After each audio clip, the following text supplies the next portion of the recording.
Good morning, everybody. It is April 4th, 2025.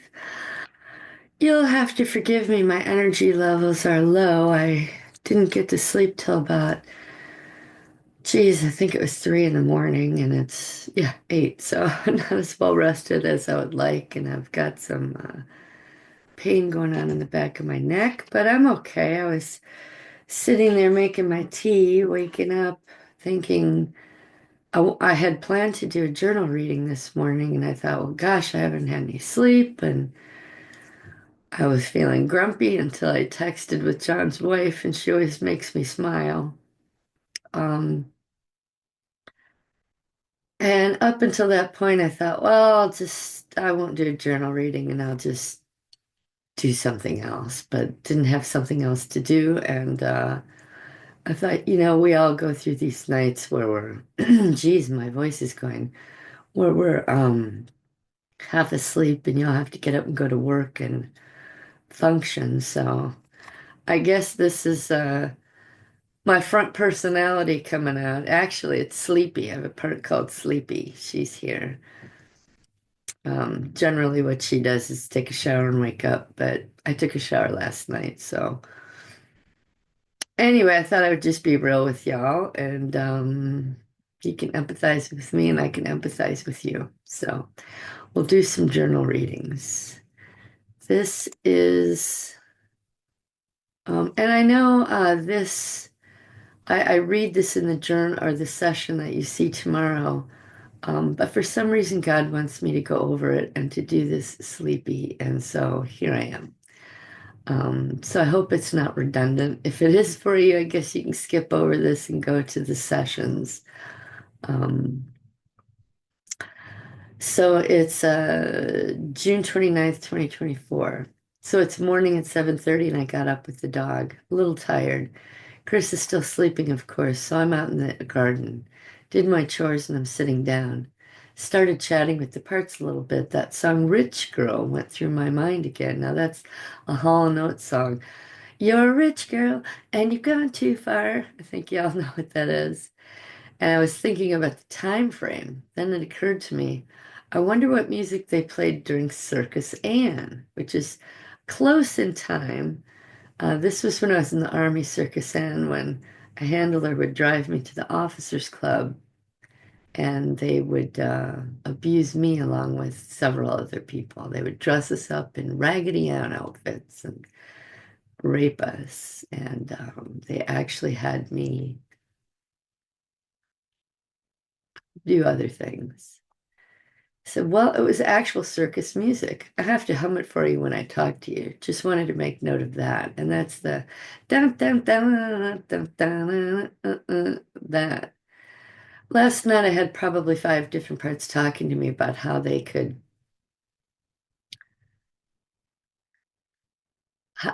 get back at Chris. And y'all know that we have conflicts because of our PTSD and him having beers. And I talked them all out of it. It really would go nowhere, at least not last night. But a lot of them want to talk to Chris with truth and kindness this morning. Another one just doesn't want to talk to him at all. I don't want to cook for him or clean for him. Nothing. Silence. And he's staying home today. But I'm sure that will not be productive either. When what I am going to do, what does it say? What I am going to do when I'm done out here is go into the office and close the door and work on my stuff. So Chris was not here. And then I'm going to have my session with John. Chris told me last night that he wanted to talk to you, John, but he was drunk as snot. And that was only after I said I would rather he not stay home because I have a session with you. And of course, he's used that as a weapon and said, oh, you and John are out to get me, blah, blah, blah. Who knows what's going to happen? I'm so glad that God had me set up the new computer 2 days ago and I worked in there yesterday and tested the Zoom and everything's perfect. So it's almost like God knew I would need it today. Oh, yeah, I forgot to note about Angie and Ted and what she said to me. I told her that I had put a picture on there and just beat the snot out of it and that she should do the same with Ray. Now, this is when I first got Ted, and it was a way to motivate me when I was looking at it, instead of just looking at this torso, which is a very odd thing when you first get it, I will say. And it actually kind of freaked me out a little bit when I was not using it because I wasn't used to it being in the garage and I'd go out there to get something and it would startle me. So what I did was when I opened the TED up, I cut around the bottom of the box. And so I thought, well, geez, if I throw a sheet or a blanket over it, it's going to look like a ghost and that'll freak me out even more. So I kept the top of the box and I would just slide it back over. And I did that for a couple, 3 weeks. And one day I forgot to do it, and it just stayed off. So I was able to throw the top of the box away eventually. Now it's just another thing that sits out there. It doesn't freak me out. So if you get a TED, I suggest that you do that. Cut around the bottom of it anyway, because that's where the plastic stand is. But just want to throw that out there. So I'm telling my sister that she should do that with Ray, put a picture on it. She said, "Is it?" Oh, because I told her I'd put a picture on there and just beat the snot out of it, and that she should do the same with Ray, this man that is ghosting her, that she thought was the one. She said, "Is it the picture of Mary, Dad? I hope it's not me." I told her it's just a picture of some people. And I also told her that I had a picture of the three of us when we were little, and then a picture of Mom before, and a picture of Mom. And before I start, I look at it and say, "This is for us, girls." She didn't say anything. She just went on about something else. But at least she's beating on Ted. And she's got her bat and gloves yesterday. And Chris is now beating on Ted too, although he was drunk.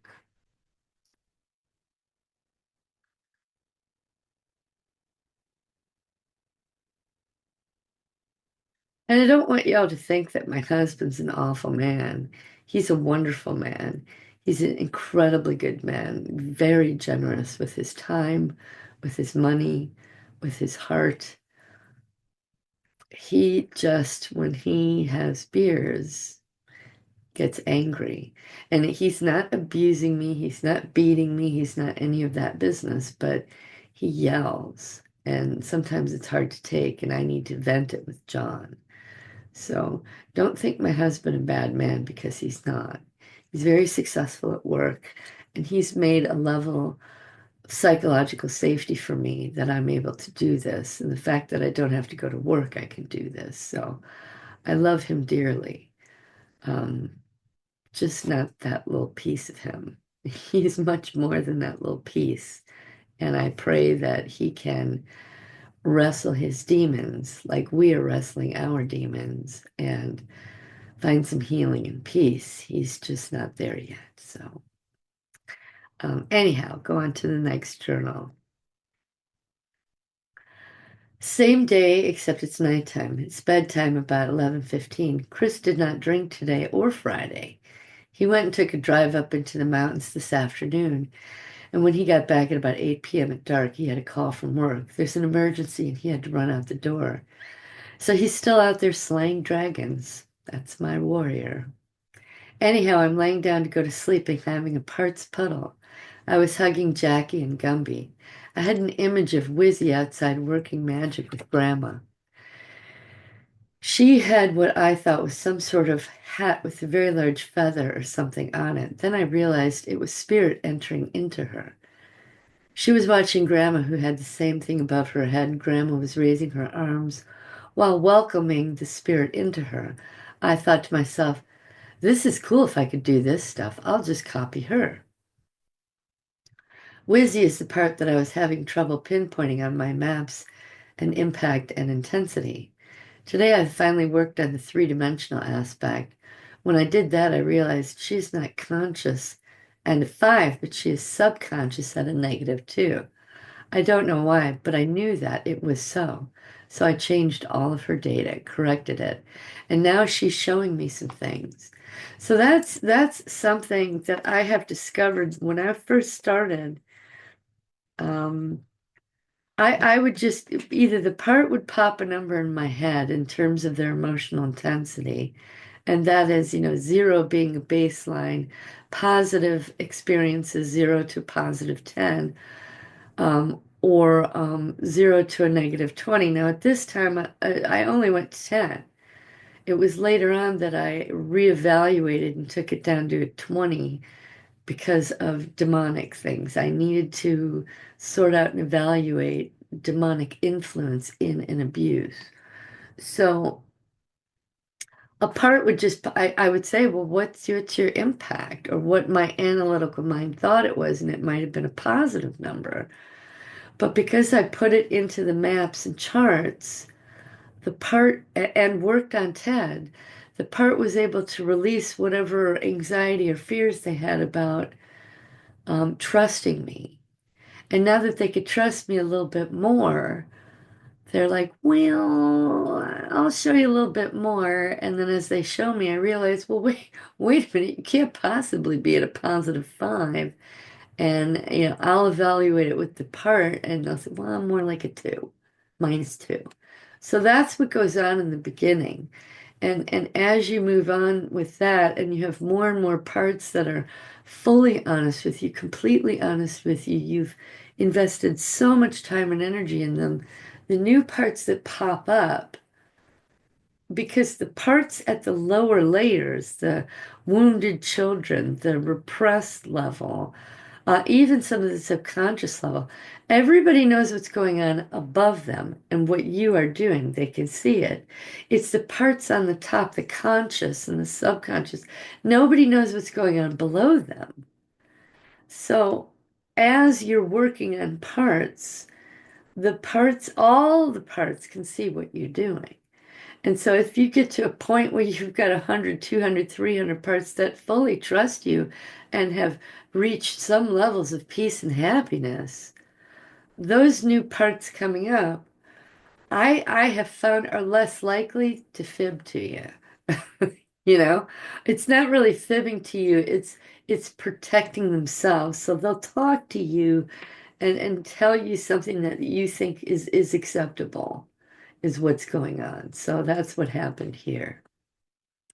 So once I realized that she was at a -2, I changed her data, went in the computer, took the time and corrected all the forms. Now, when this happens, it might take you 5 or 10 minutes to correct it, not 2 or 3 hours. And now she's showing me some more things. So she's like, wow, Diana's not judging me. She's not mad. And I will admit, I have the paperwork part inside of me that gets a little annoyed that she's got more paperwork to do. But she understands and agrees that, okay, she'll put the time, effort, and energy in and she is a positive consciousness level. She agrees to that, even though it annoys her. And it only annoys her because she has so much work. But she understands, okay, this other aspect, this other part who's going to be my friend, and I'm going to be sharing Diana's consciousness with. That's where they were at, and you know what? I'll do the paperwork because that other part of us is worth it. So, um, I'm also getting a sense of Corky. He is justifying all of his false beliefs. Now, Corky is the part that when my father would shotgun marijuana into me as a little girl and torture me. Sometimes my father would pull in a demon to him. It's our familiar family spirit. I shouldn't say ours. It's that familiar family spirit because I've binded and cut all ties with that. And just as an interjection here, um, doing this work and finding the parts cuts the cord, but also say prayers to cut those cords. So, and that prayer that I have on my website by Mary Lou Lake actually goes through and does that. So that's a part of why I said that prayer so many times. I want to cut that cord 1,000 times. Anyway, but my father would be possessed with this demon and they would read the Bible to me. And at times, Corky would want to come inside of me, but the good Lord Jesus shielded me. didn't shroud me, shielded me from that. And and the way I know that is because I drew a sketch. I'll show that. I was pulling these up earlier, going, no, I show that. I've already showed that, but I realized it's not until you see the session tomorrow. I was thinking that it was the previous one, but I realized no, it's because I watched the session before I read the journals. Um, Wizzy and Grandma Spirit, Shotgun Gradish, Pins Quirky and Spirit. So here's the sketch that I did. Now, when I did this sketch, it was just Dad and me with this pink flesh color. And then I realized Corky was there entering him, and he's reading the Bible to me. And I'm sad and looking down and not really aware of what's going on around me. And I was also high. But that was all that the picture was this. And I put it down and I was trying to go back to bed. My parents said, no, get back up. You're not finished. And I went back and pulled this page up. He said, I want you to draw this. And it was spirit around me. And at first I just did it to my, right there, that it was covering me. And the part said, no, draw it all the way around you. So I did. And it was purple and said, put all this yellow light around you. So I did. And when I got done and looked at it, I went, wow, the Holy Spirit covered me, shielded me there. I never knew that. This is the time period when I started to realize just how much and how often the Holy Spirit protected me. And you might think, and you might think to yourself, well, in this situation, yeah, I mean, yeah, it was a big deal. Spirit thought it was a big deal. I may have been raped and tortured in other scenarios, and I won't say the spirit wasn't there, but for this particular incident, Spirit thought it was important enough to cover me. So whatever was going on here, whatever Dad was reading, it was God wanted that shielded, and God did. So this was the time period that I really started waking up to how blessed I was through all of the abuse. Whether I knew I was shielded or not, God was there, and I survived because of it. So this that's was the import of this, and I thought it was funny when I was drawing these yellow lines. The part was telling me, you make sure and have it reach out and touch that evil, because that's how it wasn't able to come down to you, because it didn't allow it. So that really touched my heart and solidified my, oh geez, Louisa, I forgot to share. Oh my goodness. Oh, dang it. Oh, dang it, dang it, dang it, dang it, dang it. I need to share. I'm sorry, everybody. I'm half asleep. But here's the image. Like I said, I just drew Dad and me and all of this. And when I came back, the part told me to come back and draw this. At first, just to here, and then it said no, all the way down. And then here's the rays, you know, preventing that demon from touching me. So, and it's interesting because let me stop share. This came in yesterday. Got myself a new trinket, and I like it. So, anyhow, just a tiny little rhinestone in there. I wanted something very simple and small. So, okay, let me read the next ones. Oh, here we are. I'm also getting a sense of Corky. He's justifying all his false beliefs. And that comes from Dad reading the Bible and twisting it. So it occurred to me that I should do a pros and cons of what he was taught and what he believes. Wizzy and Krista too. This was my witchcraft part and my New Age part. I think this might clear things up for them. It's dawning on me that Corky and Wizzy are tied together in their belief system.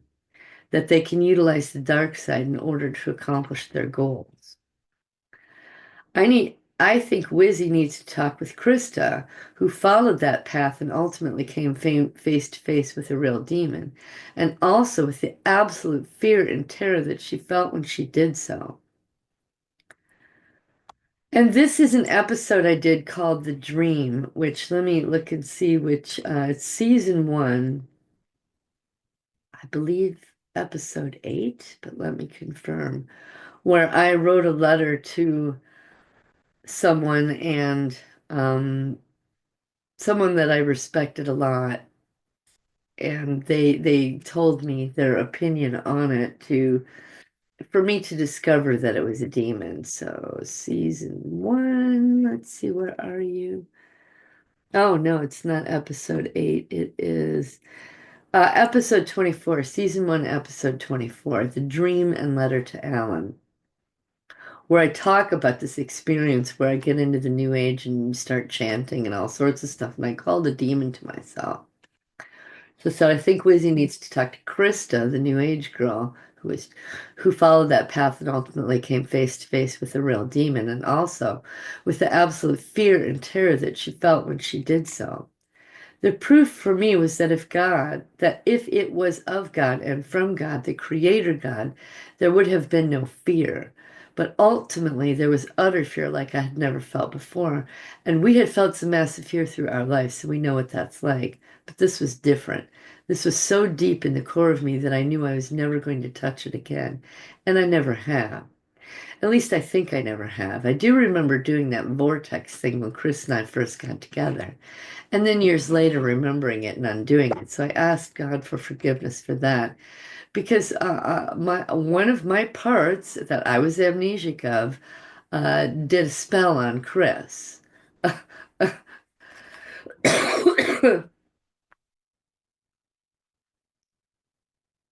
Wizzy knew what she was doing, and Corky backed her up. But if I, the conscious Diana, knew what had been going on, I would have never allowed it.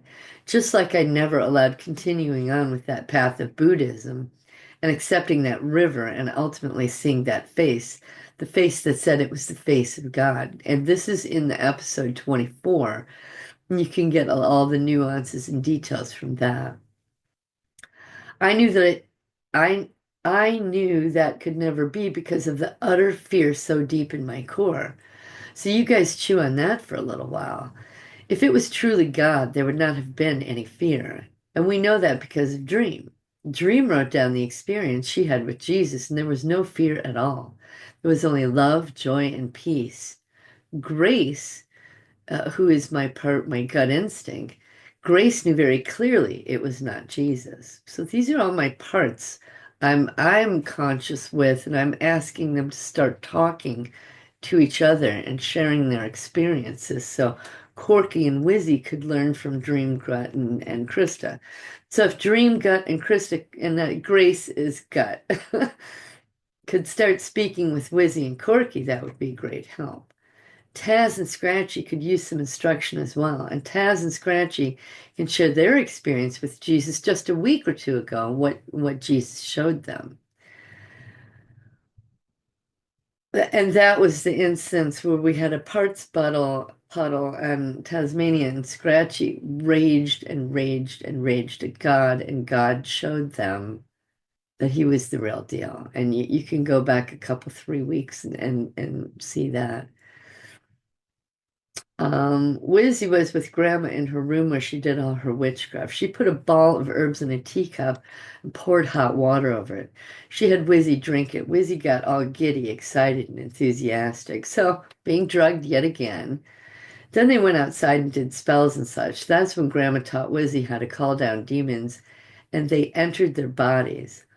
Although, Wizzy, you should know that that's not possible because Jesus claimed you much earlier than that. And this is a reference to a memory that I had uh, earlier on, much earlier on in my experience here. So I think that's in season one, probably somewhere in the first half, where I was being abused. My grandmother was trying to have a demon enter me by blowing it into me. And Jesus entered my body and projectile vomited all over my grandmother's face and said, "This child is mine." Anyhow, she got some terrible gastrointestinal problems later on from that. They lasted for a few days, and diarrhea. Corky, you should be aware that Dad always had you smoking marijuana or eating marijuana, and then he would give you your lessons from the Bible, but those lessons were lies. So just realize that Jesus doesn't need to drug you like those two in order for you to be able to feel and hear and know him. Only the devil would have to use elixirs and spells to enchant and beguile you into believing. He uses music as well. Have Betty, my part that had the song, "You're a rich girl," while I was being raped, have Betty talk to you about that with this song, "My Sweet Lord." They're not talking about the Lord Jesus, they're talking about Hare Krishna. And that song is very interesting too, because for the first half of it, you think that they're talking about and worshiping and praising the Lord Jesus, to come to find out in one of the last lyrics of the line that they are Krishna, Hare Krishna, that God, which is a demon as well. Anyway, plus remember what Scratchy and Taz showed you about confronting the actual real or Jesus. Please remember, oh, about confronting the actual real Jesus.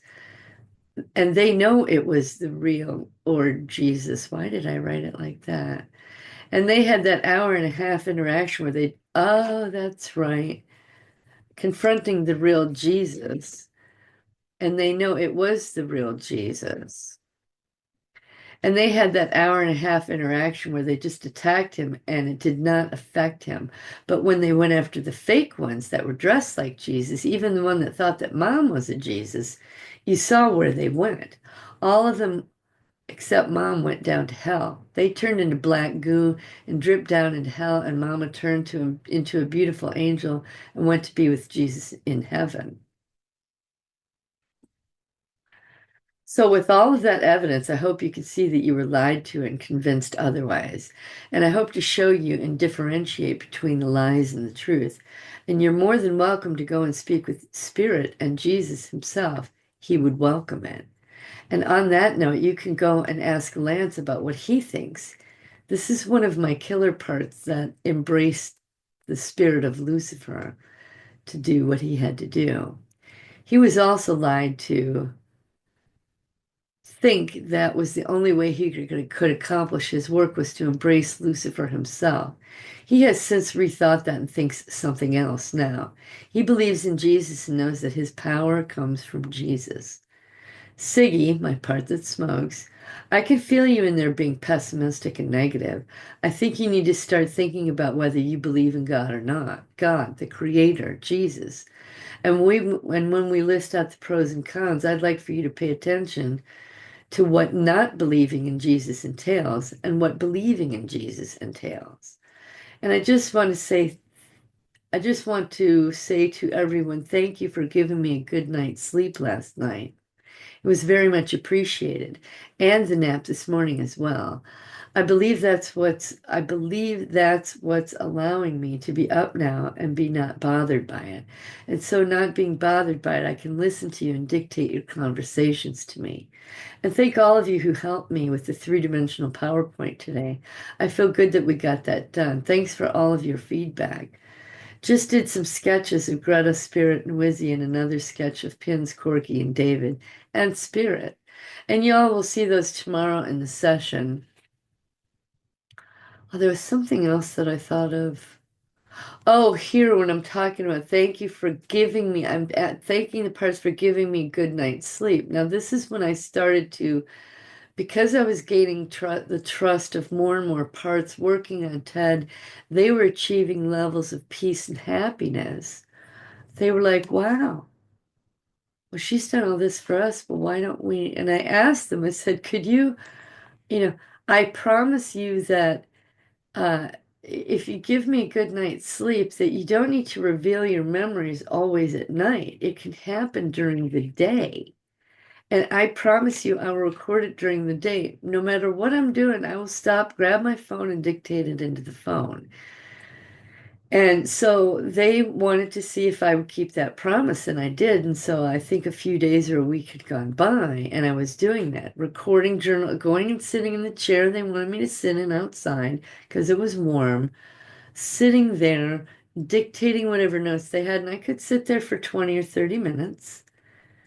Um, and so because I was fulfilling that promise to them, they agreed to their part of the bargain to let me sleep at night. Now, obviously, here I am today, I'm asleep, but this wasn't because of memories. This was because of an upset that's going on in my life. So, an upset that's getting resolved, but I was just upset last night, just mad and venting into my phone and not necessarily a journal. So here's the next day. This is June 30th at 24 in the morning. I went to sleep after I did the sketches and slept pretty well. I have about 6 hours sleep, but I feel okay. Glad I had that nap yesterday, and hopefully I'll get one today. Chris didn't get home until about 1:30 in the morning. Must have been quite an emergency going on.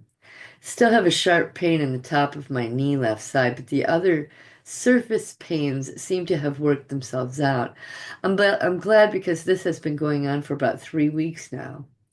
And actually, when I think about it, it started in February when I went to Texas to help my friend at the time reorganize her house. And we were up and down the stairs for 2 solid weeks. And I remember leaving there and my knee hurt. The last few days, my knee hurt, but I pushed through, compartmentalized it. And by the time I got home, it had been sore, and it never went away. And so this is like 4 months now, my knee's hurting, and it would get worse and it would get better and get worse and get better.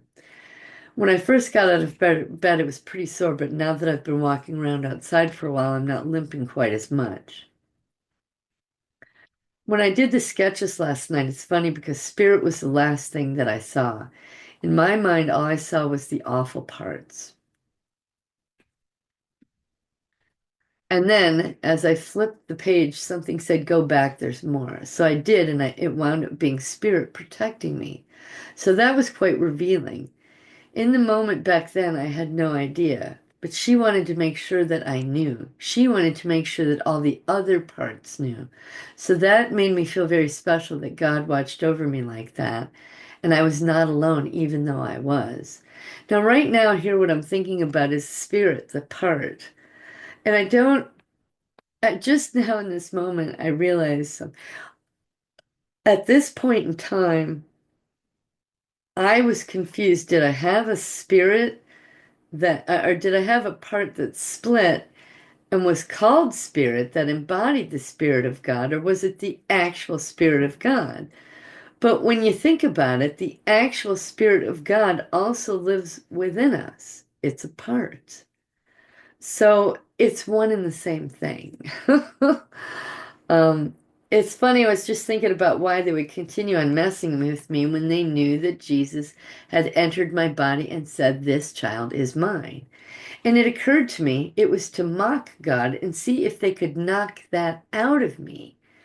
That was when I was 3. And when I was 4, that's when Wizzy came about and Corky, and they did. They clouded my mind because I had blocked out the memory of that ritual of Jesus being inside of me and having the Holy Spirit within me. I had no recollection of it. So later on, they could cloud my mind even more and unlock it at the same time. These people just don't give up. So this is something I've realized along the way as well, is that it isn't so much that the perps, yes, the perps are hurting you, and they're using demonic spirit to do it. And it could be that the individual human being is getting pleasure out of hurting another human being, whatever, but it is the spirit of Satan, Lucifer, and the demonic entities are so angry and so rebellious with God, and they know that we are God's creation and that God loves us. That's how they get back at God, by hurting the thing that God loves, which is us. So, anyway, I've come to realize that. Spirit is now piping in, and so therefore we cannot give up. Because I said these perpetrators just don't give up. And spirit spun in my head and said, and so therefore we cannot give up. Us, the survivors, the parts, the going through our process.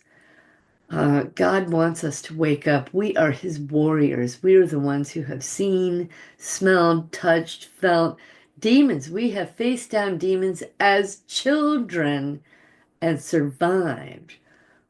We are God's warriors, and we're waking up. All of us, a lot of us right now. And I think God's gathering his army. Anyhow, just my thoughts. Back to the journal. And the skin on my eye seems to be a little bit better and a little less thick and a little less surface area. So the red light seems to be doing its job. But I also think it has to do with the healing that I'm going through.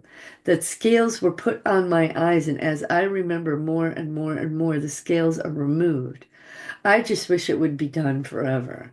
But who knows how long memories will come. Actually, the memories will be there forever. Just the recall of them is what's the hard part.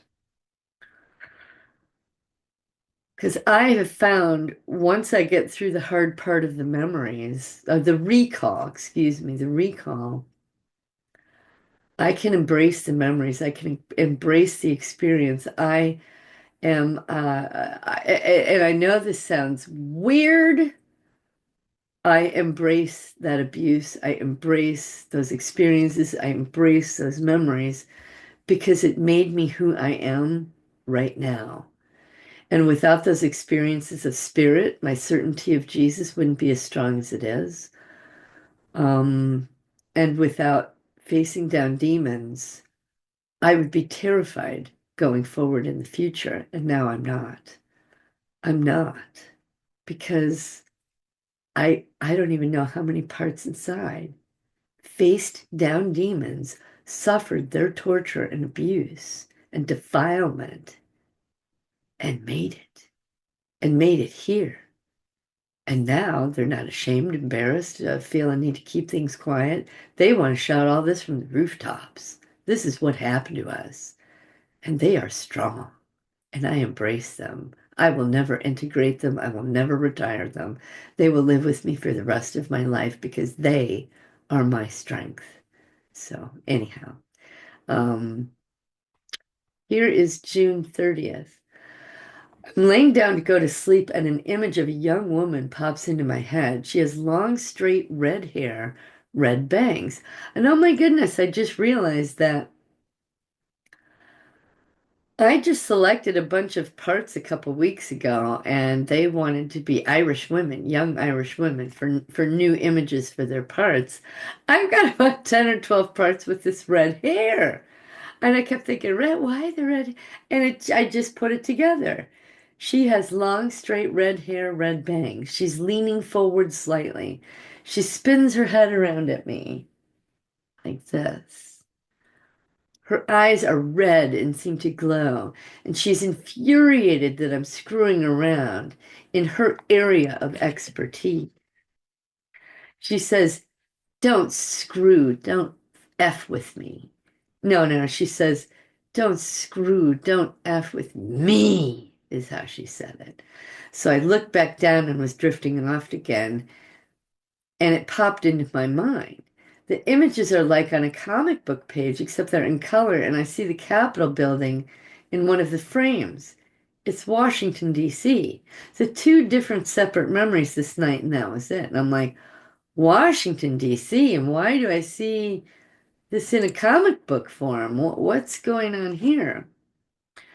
And I just had the thought fly through my mind in an instant right now because I was in Washington, D.C., I was in the White House, that my handler and my dad prepped me for it, conditioned me for it, groomed me for it before I went there with comic books. I just remembered that in this instant right now. So you can see the value of going back over your journals. What is this 9 months after the fact? So go back over your stuff, people. That's all I can say. I just realized that right now. I should probably record it somewhere. Probably should have put it on that journal. Um, I will remember that. Anyway, okay, so here is July 1st. Betty is my part that was abused by mobsters, and they did SRA rituals on me. And it wasn't mobsters per se. It was at first I thought it was the son and daughter of the head mobster in Milwaukee, but it took me months before I could figure out no, it was their grandchildren. So I named her Bitch, or her name was Bitch. Um, anyway, she's changed her name to Betty, and even since then, I've realized no, that was another part I had to separate things out, and her new name is Eden. So all day long, I've been having the song "The Love Shack" go through my head. I had images of more than just those three boys and one girl. I have a recollection of the main boy calling his buddies at his frat house and inviting them over. I think there were ultimately 15 to 20 different boys that were gang raping me. I had on the dog collar, was passed from one person to the next. I recall it was about a 4 or 5 hour ordeal. When I think back how Betty destroyed her environment and when the acid ate up the house, and I saw about 15 to 20 different shadow people around the pit falling in, I believe it was the 15 or 20 different boys from his frat house. I kept thinking that they were connected with the mobster side of things, but now I realize it's more connected with this frat boy, with this boy's frat house. Now, I'll back up here a little bit. This is when I was just started destroying prisons. I think I had been routinely for a while. And so I'd worked on Betty on Ted for a long, long time, and finally she was ready to destroy her prison. And how she did it was with acid. She visualized the basement that she was in, and she knew what the front of the house looked like in a few of the rooms, where she had to walk through the house down to the basement. But she wanted to fill it with acid from the bottom up. So we just sat down and visualized it, acid filling the floor and slowly rising, slowly rising, slowly rising. And one of the girls was clinging onto the chandelier and finally reached her because she was hanging onto the chandelier with her hands and her feet. Her butt was hanging down. And that was the first thing that got eaten up by the acid was her butt. I liked it. Or Betty really liked that, or Eden. So here's a different memory. I worked on Ted today, and Greta and Gerald took quite a few blows. Now, this is my grandmother-grandfather part with their new names. They were quite furious. I'm taking a bath right now, and they are telling me that it was when they were supposed to hurt other people when they came into being. They split off from, I'm not sure which part. My first thought was Lance, but he's older than they are. So Grandma would want me to kill things. Oh, the cat. Grandma would want me to kill things, and Jackie couldn't take it. She's telling me she split off and copied what Grandma did. Perhaps it was Sarah. The same thing when I had to hurt boys. Gerald came into being. Those were during the rituals with Grandma and Grandpa. Grandpa would want me to use a cattle prod on boys in their butts, and Gerald split off from Greta to be able to do that. So, at different parts, I had to embrace the satanic stuff, and if I had to abuse women, Greta would do that, and if I had to abuse boys, Gerald would do that. Greta was made to pinch the girls' breasts, bite their tongues, rape them with hard objects, rough objects, and if I wasn't doing it hard enough or mean enough, she would smack me and ask me if I wanted to trade places with them, and I did not want to. The same thing with Grandpa. If I didn't do it the way he wanted it done, the threat was always that I would be put in their place. I had to become very selfish slash terrorized, coerced, numb, traumatized in order to not be tortured and raped. Angie and Mary were two of the girls that I had to hurt. These are my sisters. and each of them in turn was made to hurt the other two. All three of us were made to rape each other violently and rip apart their nipples. As we got older, Dad encouraged it. One time when we were having a fight in the house, Mom was trying to get us to stop, and out of the corner of my eye, Dad was nodding. Yeah, go ahead. When it got to a fevered pitch, Dad got up and put steak knives in our hands and said, go at it. Mom was beside herself. I freaked out and put my knife on the table and backed up. Angie and Mary were still at each other's throats. Mom took the knives out of their hands. Her and Dad argued about it later that night. No wonder we did nothing but argue for the rest of our lives. New memory here. Jackie wants her new name to be Caroline. Greta and Gerald are not quite ready to snuggle with me in the parts puddle, but they are willing to sit on the bed with me and are in and part of the group. They even threw out an excellent, excellent idea, and everyone is going up and patting them on the back and shaking their hands because it's a fantastic idea. They suggested that we post a video called Reality Check. And then after that, they also suggested we post another series of talks I learned from called Sweet Liberty audios in order, chronological order, accompanied by visuals of rides through a forest and beautiful landscapes, because they will be going for a calm ride, but it will still be a ride. Listening and watching, listening to the audios, you're going for a ride. So I thought the visual would be nice, walk through the forest or something. I love the idea. Thank you, Greta and Gerald. I almost forgot it was Alexi's idea to do reality check. Thank you, Alexi. Ah. I just had a realization right here, something I realized last week about this, because I contacted the person who owns the copyright for this, and she didn't want to put it up, and I couldn't understand. I just thought these things were going to be deprogramming for people, and we had falling out, and wow, my cult loyal parts wanted to utilize these audios because I discovered last week, 9 months after the fact, that these are not, they are deprogramming in some certain ways, but they also instill a doubt about the Bible and Jesus. And that was me waking up last week. So Greta and Gerald were my cult loyal parts wanting to use information that would cause others to doubt the Bible and Jesus. So that's fascinating. I thought that they were changing and becoming loyal to Jesus, but they weren't. Wow. Well, Greta and Gerald, thank you for finally waking up last week. That's what happened. This was a seed planted 9 months ago that blew up last week. That's fascinating. Anyway, okay, everyone is so excited we can't go to sleep yet, which is just fine with me. I love them all, my parts, and my heart is just so open right now. Thank you, Jon.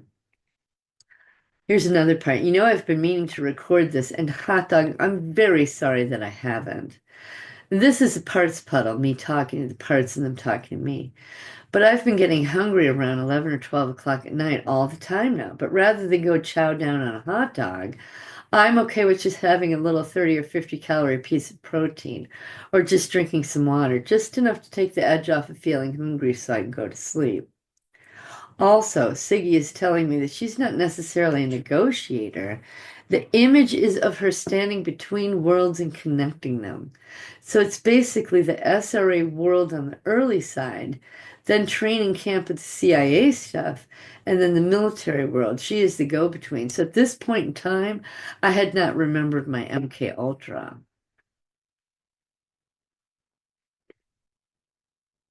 She accesses the parts from different worlds and relays that to parts in other worlds from one age group to another.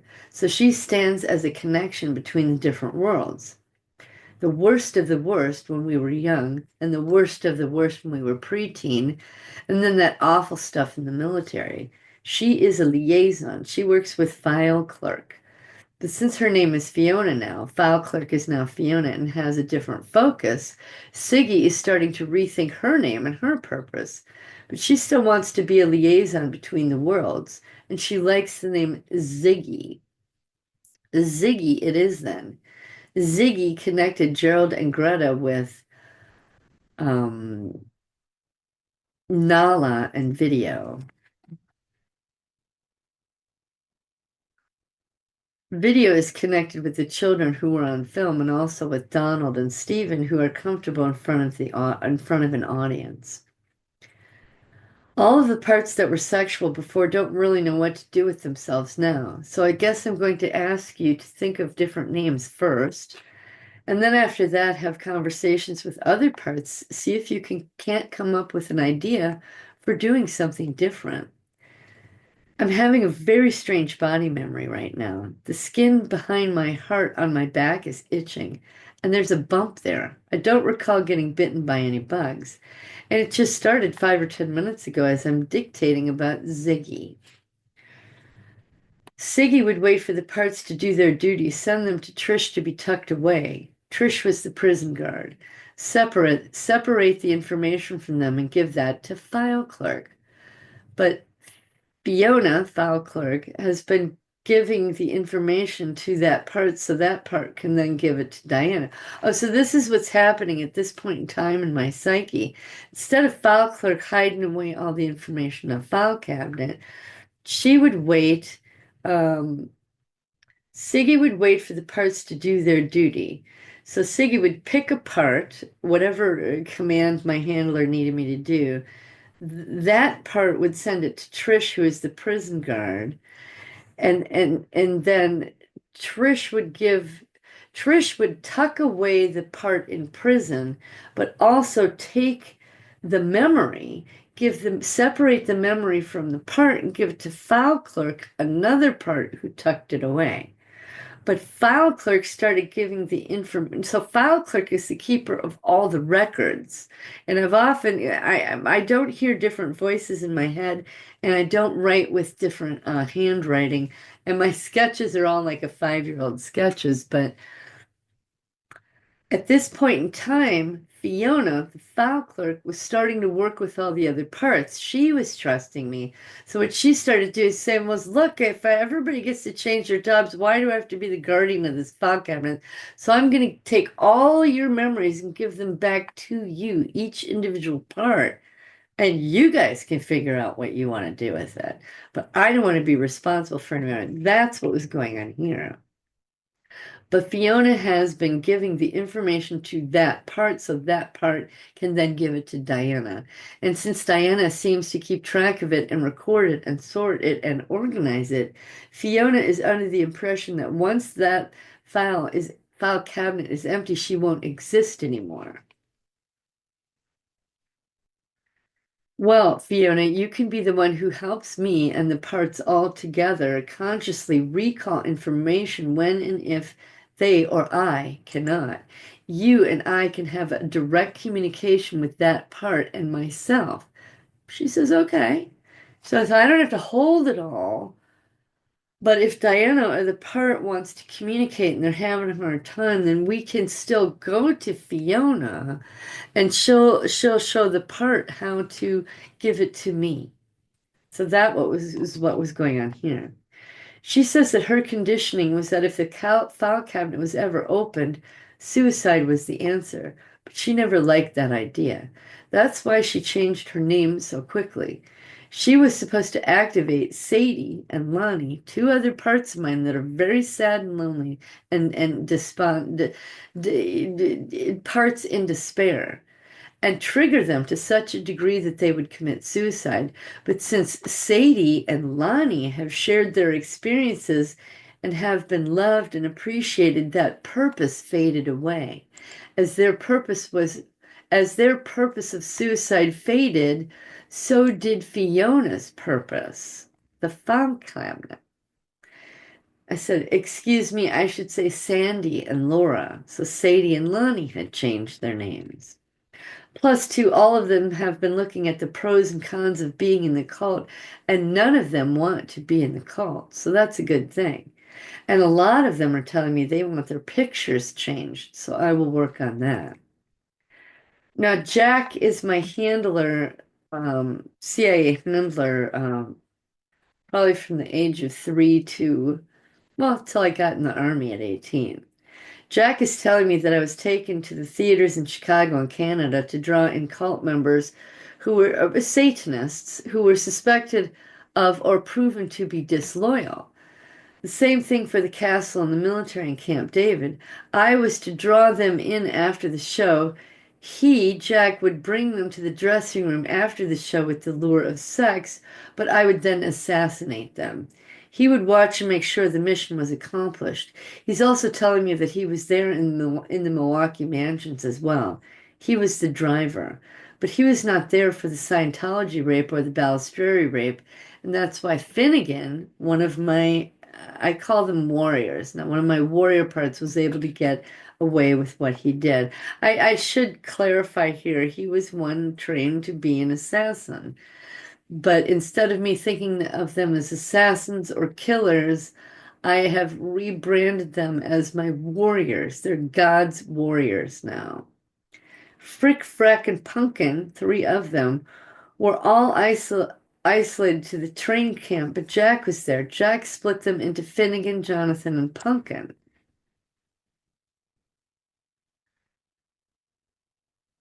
Finnegan and Pumpkin would be later accessed in adult life, but it never reached that stage because Mom divorced Dad and took us away.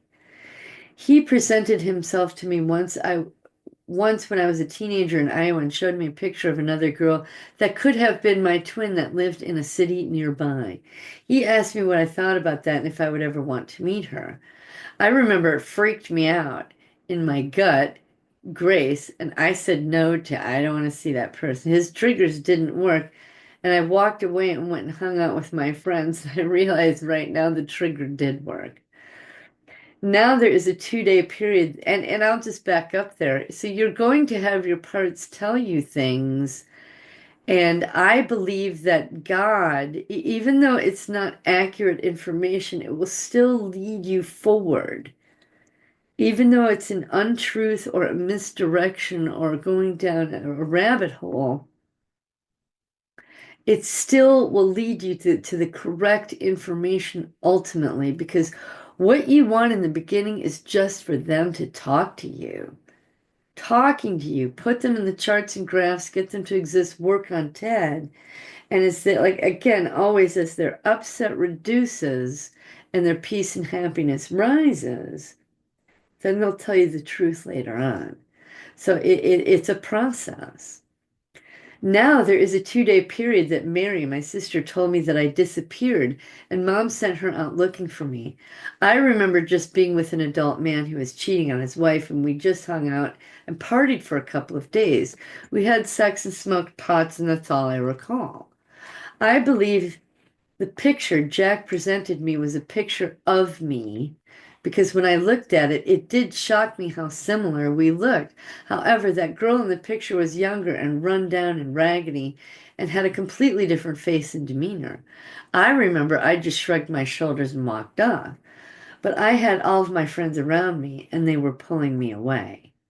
I let them. I'm getting the impression that I took off with that 22-year-old married guy whose wife was nowhere around and hung out with him for a couple of days in order to disappear from home so that Jack couldn't find me either. I remember feeling safe and comfortable with that guy. I also recall thinking that I was cheating, but that I was not being bad because I was not married. He was the bad one because he was married. So I'm making excuses for myself. I did commit adultery, but I rationalized it away. Oh no, he's the one married doing that.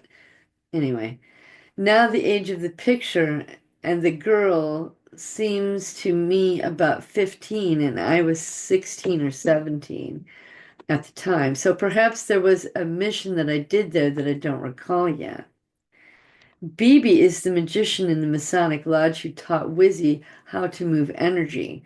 Grandma just enhanced it. So this is all a parts puddle at the end of the night that I'm recording. And yeah, you could call it some recall. There are some details of memories, but it's more a conversation in my head with me in the parts, that they are now at the conscious level with me. They know I'm recording, and so I'm just writing it all down.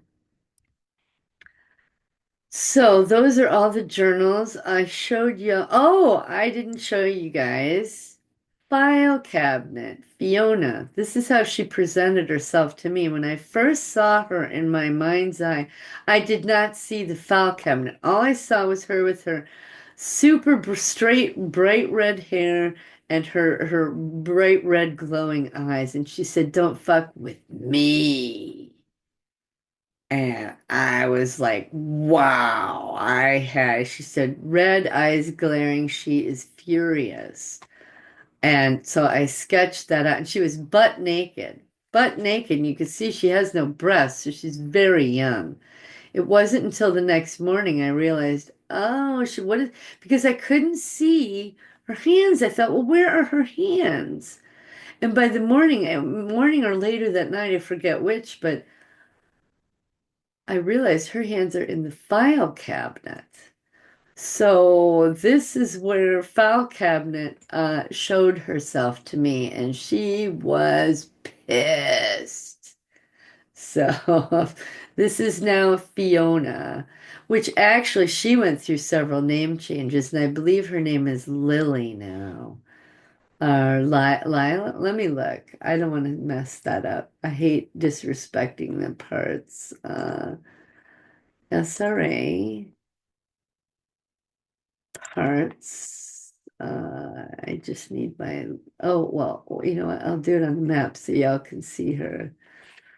Um, she's, is it Lily?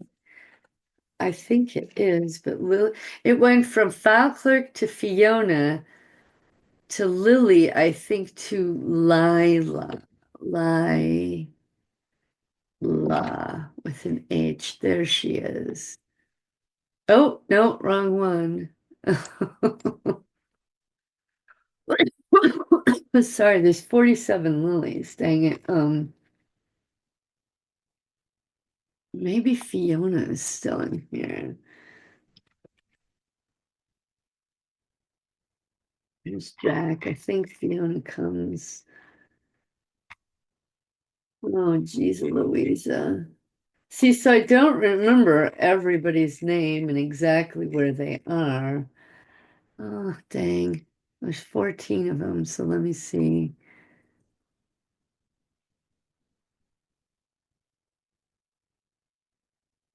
She wants me to show her. There's Fiona's page. Okay, because she's changed her name many times. Yeah, she went from file clerk to Fiona to Lily, and file clerk changed her name to Fiona. Lily was when the mind files were installed, and her file cabinet got put into a Lily. And then when we realized that, then oh, there it is, Lila, without an H. Um, and I find it fascinating that the new picture that she selected is this. I'll blow it up. It's her standing on this, tree in the forest where she feels free. She's still got a backpack on, which I think is her stuff, her crap. But she's standing on this tree trunk with all these limbs going out in my mind. And in her mind, she sees this as giving back all the memories to all the parts, because she was made to hold them all in her file cabinet, and Trish was the prison guard who kept all the parts in the. So for me, my memories were separated from the actual part itself. The part was put in prison, and the memories were put into a file cabinet, and it was Siggy who would allow or not allow things to happen. She was the liaison, and That's why when I had memories, I didn't have different voices or personalities, obviously, but I didn't have different handwriting. I always felt like I had a narrator in my mind telling me a story, and it was Lila who was the narrator. Hide and maintain all memories, and I'll put slash narrate. So, thank you, Lila. She just wanted me to show y'all her thing, and I've got this brick wall here because she is a guardian, a firewall. So, anyhow. Oh, dang it, I did it again. I forgot to share. I'm so sorry. Oh, I feel foolish when I do that. Anyway, here's Lila. Ah,